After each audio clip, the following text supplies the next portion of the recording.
할렐루야. 오늘도 이 시간에 성령 하나님께서 말씀 전하는 자의 입술과 또한 듣는 자들의 귀와 마음을 주장하여 주셔서 하나님의 깊으신 사랑과 위로가 또한 그것을 체험하는 시간이 되기를 예수님의 이름으로 간절히 소망합니다. 하나님께서는 저희들에게 율법을 주셨습니다. 구약 성경을 보면요, 10계명을 포함하여서 아주 많은 율법들을 우리에게 주신 것을 알 수 있습니다. 만약 누군가가 하나님께서는 왜 우리에게 율법을 주셨나요? 라고 이렇게 물어본다면 하나님께서 율법을 주신 의도는 우리가 가정과 교회와 사회 속에서 하나님의 뜻에 합당한 삶을 살 수 있도록 그 기준을 정해주시기 위함이다 라고 이렇게 답변을 할 수 있을 것 같습니다. 이렇게 율법을 통하여서 우리에게 말씀하시고 명령하시는 하나님을 여러분은 어떤 하나님으로 혹시 생각하고 계신가요? 어떤 사람들은요, 이 하나님을 저 멀리 아주 높은 산 위에 또 무지개 건너서 그 구름 저편 위에 있는 아주 낯선 존재로 생각하는 사람들도 많이 있습니다. 가끔은 우리가 이런 생각을 하기도 해요.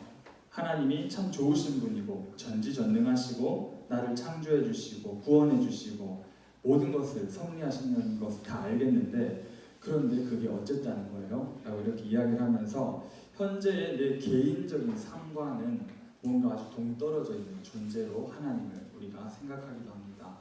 그것은요, 아마도 우리가 교회에서 신앙생활을 하면서 성경을 읽고 설교를 들으면서 하나님은 신이시다, 그리고 모든 것을 주관하시고 계획하시고 실행하시고 섭리하시고 또한 무한하신 분이라는 가르침을 우리가 매번 반복해서 듣다가 보니까 부족한 우리들의 마음속에 뭔가 두렵고 먼 존재의 이미지로 우리에게 다가오기도 한다는 겁니다.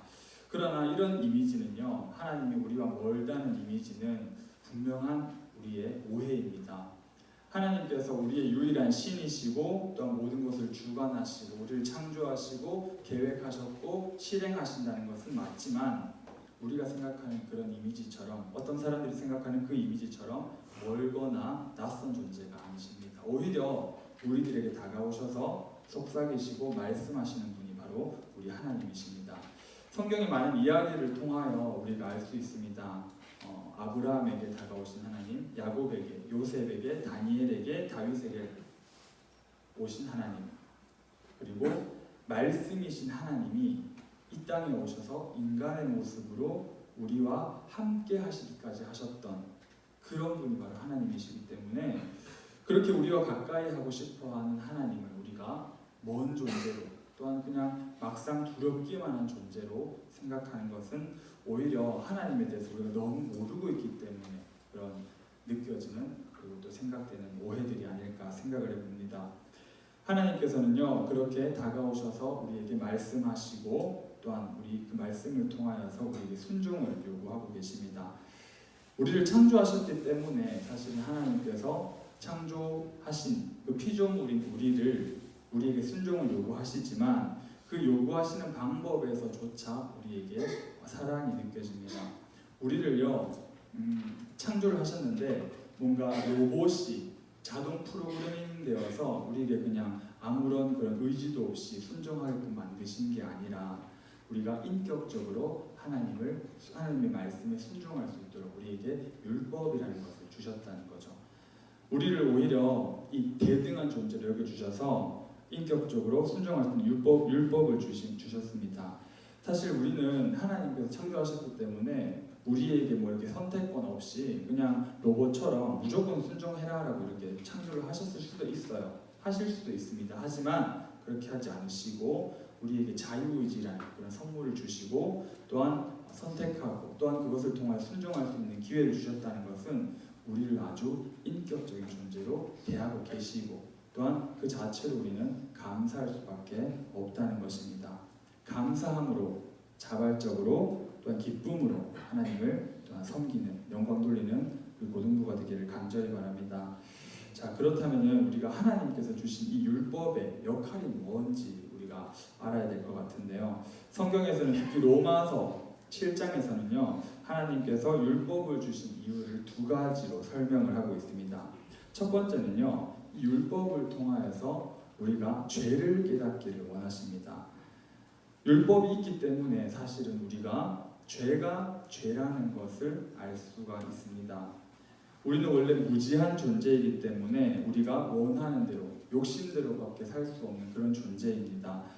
그리고 그렇게 욕심대로 사는 행동들이 죄인지 아닌지, 이것이 하나님이 기뻐하시는 것인지 기뻐하시지 아니하는 것인지 우리는 모르고 삽니다. 단지 자기 마음에 원하는 대로, 자기 소견에 옳은 대로 살아가고 있는 존재가 바로 우리라는 거죠. 하나님께서는 이렇게 방향성 없이 살아가는 우리들에게 선과 악이 무엇인지를 정확하게 가르쳐 주셨고, 우리의 행동을, 우리의 잘못된 부분들을 비춰볼 수 있는 이런 기준을 주셨는데, 그것이 바로 율법입니다. 그래서 우리는 율법을 통하여서 그 기준에 못 미치는 우리를 발견하게 되고 우리의 허물과 죄를 발견할 수 있게 되는 거죠. 그래서 이 율법을 우리는 거울이라고도 이야기합니다. 비춰보아서 우리의 죄를 깨닫게 한다는 그런 기능으로 때문에 별명으로 이 율법을 거울이라고도 우리가 부른다는 거죠. 두 번째, 이 하나님께서 율법을 주신 이유는요, 바로 예수 그리스도께로 나아가게 하기 위함입니다. 자, 우리는 죄를 비춰보는 거울과 같이 거울인 율법을 통하여서 우리의 죄를 깨닫고 고쳐보려고 우리가 노력을 하죠. 그런데 우리가 노력하면 노력할수록 고쳐보려고 하면 할수록 이상하게 더욱더 죄로 깊이 들어간 우리를 발견하게 됩니다. 한두 번 시도하다가 실패하기도 하고요. 또다시 시도하지만 실패하고, 이런 시도와 실패를 계속적으로 반복하면서 결국에는 내 힘으로는 안 된다는 것을 우리가 깨닫게 된다는 거죠. 그래서 이 자신의 연약함을 우리가 율법을 통해서 깨닫고, 우리가 살고 싶어서 살기 위하여 예수 그리스도께로 나아가게 하는 그런 역할을 또 이런 율법이 하고 있다는 것입니다. 이것이 바로 율법이 가진 두 번째 역할입니다. 이런 측면에서 본다면요, 사실 이 율법이라는 것이 조금 강력할 필요가 있다라고 생각을 합니다. 우리 성경책에 보면은요, 율법 중에 그 핵심적인 내용을 모아놓은 게 혹시 뭔지 아시나요? 감사합니다. 네, 성경책 제일 뒤에 있는 10계명이죠. 자, 여기서 퀴즈 하나 드리겠습니다. 여러분, 네, 퀴즈. 10계명은 과연 성경 어디에 나와 있을까요? 네, 선물이 걸려 있습니다, 여러분. 네, 우리 선생님들은 잠깐 침묵해 주시고, 우리 학생들 10계명이 어디에 나오죠?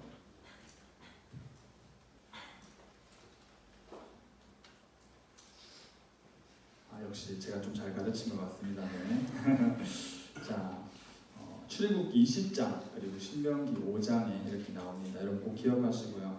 혹시 그러면요, 10계명 중에 제 6계명이 뭔지 아세요? 6계명. 맞습니다. 얘기해보세요. 6계명? 맞습니다. 네, 살인하지 말라입니다. 6계명에 살인하지 말라라고 이렇게 적혀 있거든요. 그런데 이 6계명에 담긴 이 살인하지 말라라는, 여기서 말하는 살인이요, 우리가 생각하는 것보다 훨씬 넓은 의미의 그런 뜻을 가지고 있습니다. 여기서 말하는 살인은요, 사람을 죽이는 행동뿐만 아니라 사람들에게 화내고 욕하고 비난하고 헐뜯는 행위조차도 살인이라고 이야기를 하고 있다는 거죠. 우리가 마태복음 5장 21절에서 22절에 보시면은 예수님께서 정확하게 말씀하고 계십니다. 제가 한번 읽어볼게요. 옛사람에게 말한 바 살인하지 말라, 누구든지 살인하면 심판을 받게 되리라 하였다는 것을 너희가 들었으나 나는 너희에게 이르노니 형제에게 노하는 자마다 심판을 받게 되고 형제를 대하여 나가라 하는 자는 공회에 잡혀가게 되고 미련한 놈이라 하는 자는 지옥불에 들어가게 되리라 라고 이렇게 말씀하고 계십니다. 22절에 나가라는 이 표현은요, 여러분, 우둔하다, 멍청하다, 어리석다라는 이런 뜻을 가지고 있는데, 한마디로 바보 멍청이 이렇게 생각하면 될 것 같습니다. 화내고 친구들에게 멍청이라고 욕하는 것조차 살인일 수 있다는 것을 예수님께서 이야기를 하고 계신다는 거죠. 자, 예수님의 말씀과 또한 제6계명을 비롯하여 보면은 우리 중에 과연 살인하지 않은 사람이 단 한 명이라도 있나요? 말씀에 따르면요, 우리는 보통 살인범이 아니라 정말 무지막지한 연쇄 살인범입니다. 이처럼 율법을 통해서 우리는 우리의 힘으로 율법을 우리가 지킬 수 없다는 존재라는 것을 알게 된다는 거죠. 그리고는 누구를 찾게 되냐면요, 바로 예수님을 우리가 찾게 되는 겁니다. 주님의 은혜를 사모하게 되고 예수 그리스도께 나아가게 하는 것, 이것이 바로 율법의 두 번째 역할이라는 거죠. 그러면 전도사님, 율법이 짱이네요? 10계명이 짱이네요? 죄송하지만 아닙니다. 이 율법에도요, 한계라는 게 있습니다. 율법의 한계는 뭐냐면요, 죄를 깨닫게는 할 수 있지만 이 죄를 없애지는 못한다는 거죠. 죄를 짓지 않게는 못한다는 겁니다. 이 율법 자체가. 율법이 거울처럼 죄를 비춰줄 수는 있지만 죄를 씻어주는 능력을 가지고 있지는 않다라는 거죠. 오히려요, 이 율법을 통해서 죄 짓고 싶은 마음이 더 많이 생기기도 합니다. 죄의 능력이 너무나 강해서 하나님께서 주신 그 율법을 이용해서 우리에게 죄 짓는 마음도 불러일으키기도 한다는 거죠. 예를 하나 들어볼까요? 여러분이 어떤 물건을 탐내지 말라라는 말을 듣는 순간 평소에는 그 물건에 대해서 전혀 그런 감정이 없다가도 괜히 그 물건을 갖고 싶은 그런 탐심이 마음속에 생기기도 합니다. 내 일기장 보면 안 돼 라고 이렇게 친구에게 말을 들었어요. 그러면은 그 말을 듣는 순간 우리에게 보고 싶다는 그런 호기심이 생기게 되죠. 오늘 밤 12시부터 금식하겠다라고 이렇게 탁 하면은요, 갑자기 평소에 배도 안 고팠는데 갑자기 허기가 지기 시작합니다. 하지 말라면요, 이상하게 더 하고 싶은 그런 마음이 생기는 것이 바로 인간의 심리라는 거죠. 세상에는 이런 음란한 영화가 있고 저런 음란한 연극이 있는데 우리는 그런 음란한 영화나 연극은 보면 안 되고 음란한 곳에 가면 안 되는데 막 이렇게 1시간 동안 우리가 강의를 들어요. 그러면요, 이 강의를 1시간 듣고 나면은 우리가 음란한 곳에 가면 안 되겠다라는 것이 아니라 오히려 음란한 어떤 그런 것들이 우리 속에 가득 차게 된다는 것이죠. 하지 말라면 더 하고 싶은 것이 바로 인간의 죄성이라는 거죠. 그렇기 때문에 우리가 율법을 지킬 수가 없게 되는 겁니다. 그렇다면요, 우리가 무엇으로 이런 죄에서 우리가 승리를 할 수 있을까요? 하나님께서 주신 율법조차도 어찌하지 못하는 이 죄를 우리는 어떻게 승리할 수 있을까요? 그 답이 오늘 우리가 읽은 로마서 8장에 나와 있습니다. 자, 다 같이 우리 로마서 8장 1절에서 2절을 한 목소리로 한번 읽어보겠습니다. 로마서 8장 1절에서 2절. 그러므로 이제 그리스도 예수 안에 있는 자에게는 결코 정죄함이 없나니 이는 그리스도 예수 안에 있는 생명의 성령의 법이 죄와 사망의 법에서 너를 해방하였음이라. 아멘. 율법이 어찌하지 못하는 이 죄를요, 예수 그리스도를 통하여 승리하고 해방케 된다라고 이렇게 로마서는 이야기를 하고 있습니다. 2절에 나오는 이 죄와 사망의 법이 바로 율법을 가리키고요, 그 법을 예수 그리스도의 생명과 성령의 법이 해방시킨다라고 이렇게 말씀을 하고 계십니다. 그리고요, 더 중요한 건데 1절의 말씀처럼 그리스도 예수 안에 있는 자, 즉 예수 그리스도를 참된 믿음으로 믿는 자는요, 결코 정죄함이 없다라고 이렇게 성경은 이야기를 하고 있습니다. 오늘 설교 제목이죠. 결코 정죄함이 없나니. 이 정죄함이 없다라는 것이 무슨 뜻일까요? 이것은요, 그리스도인에게 예수님을 참된 믿음으로 믿는 그리스도인에게 형벌은 없다라는 이런 이야기와 똑같습니다.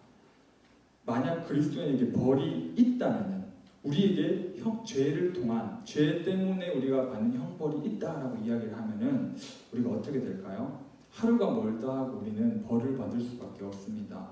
왜냐하면 아까 말씀드린 것처럼 우리는 한순간도 죄를 짓지 않고 살기가 어렵기 때문이죠. 주일날 예배 안 드리고 11조를 안 내는 것만 죄인가요? 아니죠. 저 친구 공부 열심히 안 하더니 좋은 대학도 못 가고 좋은 직장도 못 가지네라고 하면서 무시하고 교만한 마음을 품는 것조차도 사실은 죄라는 거죠. 욕심내는 것, 남을 용납하지 못하는 것, 음란한 마음을 품는 것, 위선적인 것, 이중적인 것, 다 죄인데 벌이 있다면은, 만약에 우리에게 벌이 있다면 우리는 이런 죄를 지을 때마다 벌을 받아야 하는 것이 마땅하다는 거죠. 그리스도인에게, 예수님을 믿는 자들에게 벌이 있다라고 가정을 한번 해볼까요? 여러분들이 조그만 음란한 마음을 품는다면 갑자기 한쪽 눈의 시력을 잃을 수도 있습니다.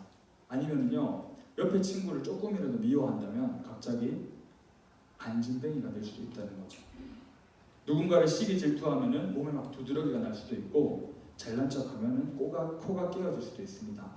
그런데 어쩐 일인지 우리는 지금까지 그렇게 벌받지 않고 살아가고 있다는 거죠. 만일 우리 상처 안 받는 지민이를 예를 들어볼게요. 자, 상처 받지 마세요. 자, 지민이가 주일날 예배를 빼먹고 계속 헌금도 안 되고 한 네 멋대로 산지 한 3개월이 지났다라고 생각을 해봅시다. 이제 지민이 마음속에 슬슬 이런 생각이 생길 거예요. 이제 벌 받을 때가 되었는데 하면서 이런 마음이 생길 겁니다. 이런 막연한 두려움이 찾아올 텐데, 내가 신앙생활도 안 하고 기도도 안 하고 헌금도 떼어먹고 교회도 안 나가고, 야 이제 하나님께서 나한테 벌을 주실 때가 됐는데 라고 이렇게 막연한 두려움을 가지고 있어요. 그러다가 우연히 길을 걷다가 돌에 걸려서 탁 넘어집니다. 딱 넘어지면서 코뼈가 탁 부러져요. 그러니까 갑자기 속이 탁 시원해지는 거죠. 우리 전문용어로 액땜이라고도 하는데, 자 드디어 내가 벌을 받았구나 하고 이제 막 몸은 아프지만 마음은 너무 가볍게 됩니다. 그런데 여러분, 이거는 벌을 받은 게 아니에요. 벌을 받은 게 아니라 사실 코가 깨어진 이유는요, 자기가 앞을 안 보고 걷다가 넘어진 거예요. 이거는 벌을 받은 게 아니라는 말입니다. 이미 성경은요, 예수님을 믿는 자에게 결코 정죄함이 없나니라고 이렇게 말씀하고 계십니다. 너희가 지은 죄 때문에 너희가 벌 받을지 않을 것이라고 말씀하고 계신다는 거죠. 왜인지 아세요? 왜 우리가 죄를 지어도 우리가 벌을 받지 않는 그 이유를 여러분들 아세요? 바로 우리 죄 때문에 예수님께서 십자가에 달려 돌아가셨기 때문입니다. 예수님께서 우리의 죄에 대한 모든 형벌을 감당하셨기 때문에, 다 치러주셨기 때문에 우리는 형벌을 받지 않는다라는 이야기죠. 물론 하나님께서는요, 우리를 아주 사랑하시기 때문에 너무나 잘못된 길을 가고 있을 때 징계를 하실 수는 있습니다. 벌이 아니고, 그런데 죄에 대한 벌이 아니라 이 징계라는 것은 하나님의 끝없는 사랑의 표현이시지 죄에 대한 벌이 아니라는 겁니다. 벌을 주시지 않겠다고 분명히 약속을 하셨기 때문이죠. 만약에 이 죄에 대한 벌이 있다면요, 만약에 정죄함이라는 것이 우리에게 있다면 사실 너무나 견디기 힘들 겁니다. 매일매일 살아가기가 너무나 힘들고 무서울 겁니다. 그런데 그 정죄함이 없다는 아주 강력한 증거는 우리가 지금 잘 살고 있다는 것이 어떻게 보면 가장 강력한 증거가 될 수 있다는 거죠. 예수 그리스도께서 죽으심은 바로 우리의 죄 때문이고, 우리 대신 예수님께서 이 모든 죄를 감당하셨습니다. 따라서 우리가 그분 안에 있을 때, 예수 그리스도를 참된 믿음으로 믿을 때 우리에게는 결코 정죄함이 없습니다. 만약에 그렇지 않다면요, 예수님의 십자가는 아무 소용이 없게 된다는 거죠. 구약시대 때는요, 율법을 통하여서 하나님께서 우리를 다스리고자 하셨습니다. 하지만 예수님께서 오신 지금 우리가 살아가는 이 신약 시대에는요, 율법을 훨씬 더 넘어서서 우리의 중심, 우리의 마음을 바꾸시겠다는 것이 바로 하나님의 뜻입니다. 예수님께서도요, 십자가에 달려 돌아가실 때 어떤 벌에 대한 두려움으로, 형벌에 대한 두려움으로 순종을 하신 것이 아니라 기쁨과 자원하는 마음으로 순종하셨습니다.